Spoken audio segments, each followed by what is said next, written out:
Welcome to Front of Book Texas. I'm Kristie Ramirez. Conversations with the creators and icons driving lifestyle and culture today. From Texas to the world, timeless, untamed. Texas creativity, global influence. At the end of each episode, we ask some rapid-fire questions, and one of the choices is East Texas Piney Woods or West Texas Desert. Every guest has said West Texas Desert. Texas is welcoming the world for the FIFA World Cup 2026. We have more matches than any other state, 16 between Dallas and Houston. So I wanted to highlight a part of Texas that intrigues so many. When it comes to West Texas, most people think of Marfa, but there's so much more. I'm from Texas, born and raised, and I've always been captivated by this part of the state. Why is it all so inspiring? Its vast openness with golden, desolate stretches of earth, the beautiful mountains, and the raging Rio Grande. It's really unlike anywhere else in the country. So I took 5 days and I hit the road with Greg and our dear friends Cheryl and Eric Moss. I'm going to share our route, the stops along the way, what we saw, what we ate, where we stayed. If you're a Texan or visiting Texas, you don't want to miss this magical part of the state. I'm so excited for you to come along for our West Texas road trip. We did this specific route, this particular route, because of the things that we wanted to hit along the way. So we basically went Dallas to Glen Rose to Hico to Llano to Marathon. That was day one. And I'm going to go through like why we stopped in each of those places. And then day 2 was Marathon to Terlingua. Day 3 was Terlingua to Cibolo Creek Ranch, which I have so much to say about. Day 4 was Cibolo Creek Ranch to Marfa. And then Marfa was the 5th day. And we actually ended up driving back to Dallas. And so the first day, so you're basically going from Dallas all the way to Marathon. That's the longest day. That's like a 7.5-hour drive, maybe 8 hours, maybe even a little bit longer if you take a long lunch. But we didn't because of where we went for lunch, but we're going to get into that. It's got to be people that you can be in the car with for a really, really long time. I mean, the first day it could be up to 9 hours depending on like how many stops you take and how long you stop for lunch. And sometimes on the stretches of road, there's like no Wi-Fi, there's no reception. So you're kind of like just looking out the window. So you have to have like somebody that's in the car with you that you're cool with, like long, comfortable silences, because there's a lot of that. You got to really make sure that people are like-minded, because this is when you will find out like who your people are and who your people aren't. So the Mosses are definitely our people because we decided to drive back together. So the first day we did Dallas to Glen Rose, and I wanted to stop in Glen Rose because there was this place that I had seen that had popped up on my Instagram a couple of times called La Palmilla. Okay, I think this place has only been open a couple of years, and guys, it is so cool and so crazy to come upon this resort retreat in the middle of Glen Rose in a pecan grove. So you pull up and it's like all these beautiful little casitas and a gorgeous pool. Like lots of people have weddings out there. But the most charming thing about all of it is they have this thing there called Casa del Rey, or Chapel del Rey, I think is what it's called. And it's a chapel that holds, I don't know, probably 200 people. It is so beautiful. It's white stucco on the outside. It's got this amazing, it's called Dalle de Verre stained glass, which is 1-inch thick stained glass, which is super unusual. You don't really see that a lot anymore. And it was actually made by like an artisan in Granbury of all people. I think his name, it's Corey Stromberg. He's from Granbury. He made this stained glass. It is so beautiful. I mean, like, let me know if you've ever seen anything else like this in Texas, but it's been there for a couple of years. It looks like it's been there forever. He hand carved the pews out of cedar. It's so remarkable and such a little beautiful discovery in the middle of nowhere. I mean, you're in Glen Rose. So we stopped there first. We did a little walkthrough, and actually the guy, it's a family that owns it, and one of the dads of one of the owners, he's like a former Dallas Fire Department guy, fireman. And he gave us a tour. It was awesome. He let us walk all over the property. And then from there, we stopped in Hico just really quickly. Such a cute little town. There's a lot happening there. I feel like in the next couple of years, there's going to be some restaurants and other things popping up there. So that's a good little place. It's right off of 281. And then we kept going down south, like kind of near the hill country, to stop in Llano at Cooper's Barbecue, which Cooper's has been on the Texas Monthly Best Barbecue list A couple of times, I think. And so this is the original one, and we stopped there, and it was super fun. It was all, like locals in there having lunch. We ordered a lot of food, but we didn't stay that long. We were there for probably like 40 minutes and kind of got out because we had spent a lot of time in Hico. We had spent time in Glen Rose walking around, and you don't want to be driving after dark. That's the other thing.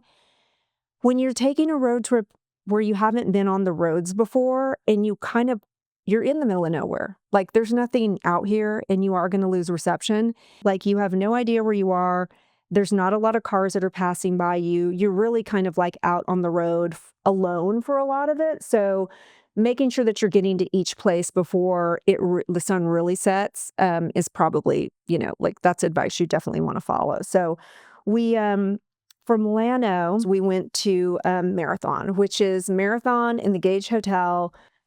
I mean, I can't remember a time where I didn't know about this. The building itself has been there since I think 1927, and it was built by Alfred Gage, who was a rancher, and it was bought by somebody in the 80s, and they reopened it as a hotel. And it is so fine. There are zero notes on this hotel. It's old school Texas. It's just beautiful. And there's nothing else there are other things you can do at Marathon. There's like a little coffee shop and a little gift store and things, but like this is the only real thing out there. And so you eat at the hotel, you have drinks at the hotel, you have coffee the next morning at the hotel's coffee place. But it is so beautiful when you walk up into it. And if you can just kind of picture back, like, oh my gosh, this has been here since 1927. So just the idea that it's been there for that long and now it's kind of like on everybody's list to go and do. It was amazing. It was so worth it.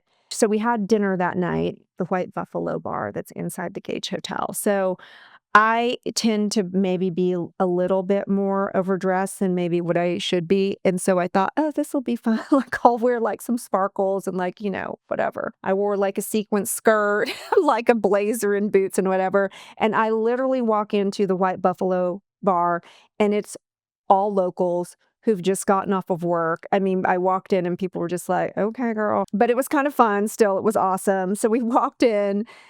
We had a couple of drinks there, and it was awesome because you were surrounded by everybody that they all knew each other. Every single person at all the little tables and sitting at the bar. I feel like we were kind of some of the only hotel guests that were actually in the bar, and it was all local, so it was great.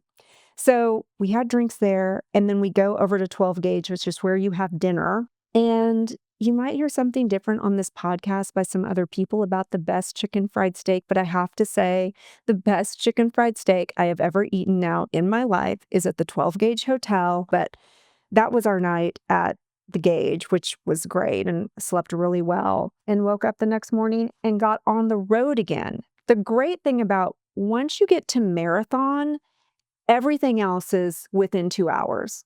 At least on this road trip for us. I mean, it depends on where else you want to go, but we really wanted to go to Terlingua and see that. We really wanted to go to Cibolo Creek Ranch and see that. And so from Marathon, we went on to Terlingua.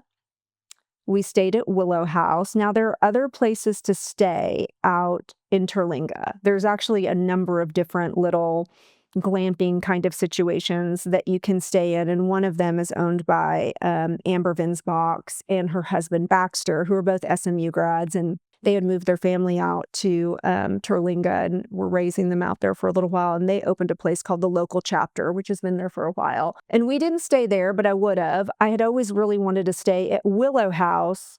I want to say it's probably been open for 6 years or 7 years. It's also owned by an SMU grad, Lauren Warner, and she bought a little over 300 acres of land and built the most beautiful, chic, sophisticated overnight stay in Terlingua, really, I think probably in West Texas. Maybe even in Texas, I don't know. I mean, the combination of what Willow House looks like on this incredible landscape in the middle of nowhere is, I don't know where else you would really recreate that except for in this very special place. I mean, watching the sun rise and the sunset out here in this place was I mean, I want to go back. I want to go back and spend 2 weeks there. And there's literally nothing. There's nothing to do there. Like you can go have pizza. You can like float down the Rio Grande, but you could go to Lajitas and play golf. But other than that, like it's really very quiet and you're in the middle of nowhere. It's just kind of amazing. The quiet was remarkable. But Willow House, it's self-check-in. It's not staffed. I mean, there's somebody there like on the property making sure that you're getting into your room, and if you need anything, you can call them. But for the most part, like it's a communal kitchen, but the most beautiful communal kitchen you've ever seen, the most beautiful rooms you've ever seen, and all facing out to like the desert in Mexico. So you're like here in Texas, and Mexico is like right here. It's beautiful. There are only a few places to eat in Terlingua. We went to the Starlight, which is a restaurant / bar, which I think is what most people, if you Google like where to eat in Terlingua, that would probably be the place that you go. I can't say enough about Willow House. There's also a pool there. The water was freezing, but it didn't even matter. Just the whole vibe and energy of the place. It felt so good to be there. I do want to mention that Willow House, it's a 2-night minimum. We didn't stay 2 nights because I didn't have enough time to stay 2 nights. So we just paid for it.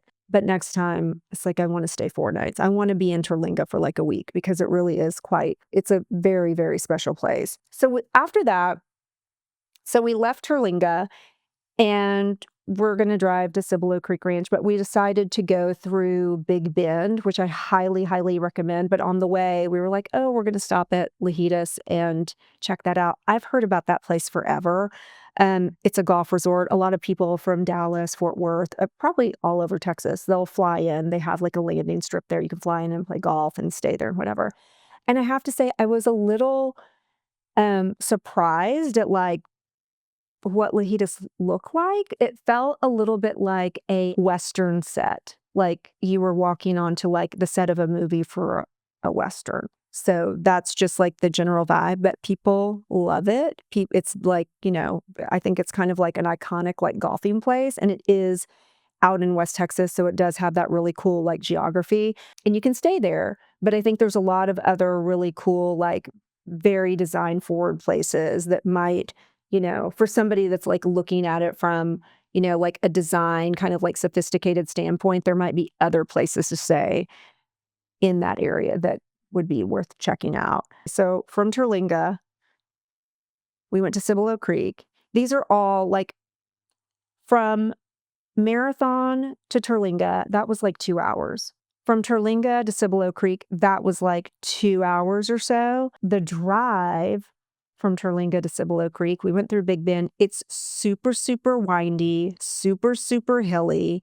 So if you get car sick, you might want to think about that. You might want to make some stops. You might want to look out the window. You might want to roll the windows down because it's very, very windy. And there's a lot of like going up a hill and not knowing what's on the other side. You want to make sure you have a really good driver. And Eric Moss was an amazing driver. So Cibolo Creek Ranch, we got there in about 2 hours. Absolutely incredible. So they give you really specific directions. You have to look off the side of the road for like a landmark, and then you turn into it.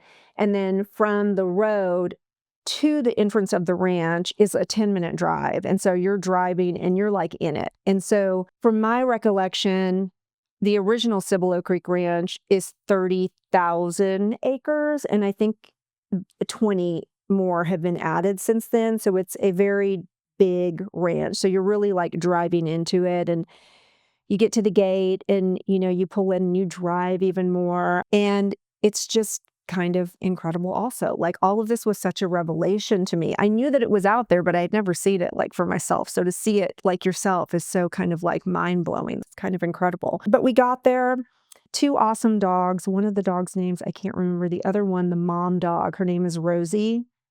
Awesome dog. She probably weighs about 10 pounds, but thinks she weighs like 90. She followed us around everywhere. She was amazing. Every time like I opened my room door, she was right outside. Like it's such a great place. I mean, like a real ranch dog. It was awesome. So we get there, we check in, and I want to talk about the rooms at Cibolo Creek Ranch because they're great. But if you want like real privacy, don't book a lakeside room. I booked a lakeside room and it was totally fun, but it's kind of like attached to this veranda, this enclosed veranda. So anybody else that's next to you, it feels almost a little communal. So there are other rooms on the property that aren't kind of like attached like that. So if you want real privacy, my suggestion is book another room aside from the lakeside room. But if you're traveling with like a bunch of friends and family and you guys all want to be together, like the lakeside rooms would be great because you're all kind of like in this little area together. So that's just my suggestion for that. Here's the other thing I didn't know about Cibolo Creek Ranch. It's communal dining. And by the way, you have to make a dinner reservation because there's like no other place to eat. Like you ain't going anywhere. Like you're staying on the property. But I didn't know that like there's no menu to order off of. It's like what they serve is what you're getting. So if you have any kind of dietary restrictions, and I don't even know what they would say if you did, I think they would be accommodating. But I did not know that like dinner time is at 7:00.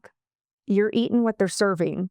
And like that's it. We were there with a bunch of people that were hunting and doing different excursions and clay shooting because there's clay shooting on the property. And it was just a mix. And like some of the people that came in, they came in on their plane. There is a landing strip right there. So that's a really easy way to get there if you have a plane. But dinner was great. It was steak, of course. It was steak and potatoes, and it was super Texan, and it was great. So from Cibolo Creek Ranch, we go to Marfa the next day. Super short drive. It was the shortest drive out of any of them. So it was 40 minutes, like give or take. Got there, checked into the Hotel St. George. Totally great hotel, like awesome. It's been open for, I don't know, maybe 8 years or 10 years.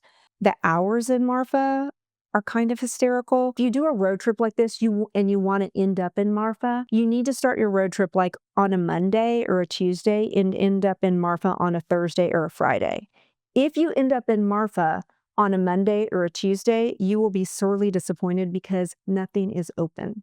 Everything is closed. There is like surprisingly like a lot of shopping and a lot of really cute shops, and we went to Wrong Marfa, which is Camp Bosworth's place. Camp and his wife Buck, who have been in Marfa forever and ever. And now they have a really great store filled with not only Buck's things, but also just others. Like it's just a mixed retail kind of store of like gifts. And they have a really great tequila bar in there too. So you can go in and like have a tequila while you're shopping. And she's super hospitable, like so warm and friendly. So that was fun to see. And we drove back home. We drove through, Midland. It probably took us 8.5 or 9 hours. Cheryl's still one of my best friends, so it all worked out. Like it all ended up being great. But I have to say, like it was kind of the road trip of a lifetime. It was so much fun. Like we had such a good time, and I feel like we got to know each other really well. We had a really fun game that we played where we just asked each other. You would like pull a card out and ask, personal questions.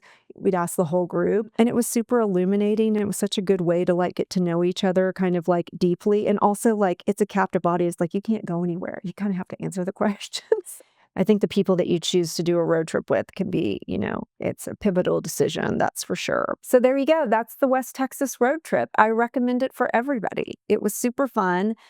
And let me know if you end up doing it. And if you go to any of these places, because I want to know if you felt the same way about them that I did. I just love Willow House so much. I can't wait to go back. This has been Front of Book Texas. We've got a new conversation every 2 weeks, so don't just listen, subscribe, follow, and share. I want to thank my executive producer, Georgiana Moreland. Front of Book Texas. Texas creativity, global reach.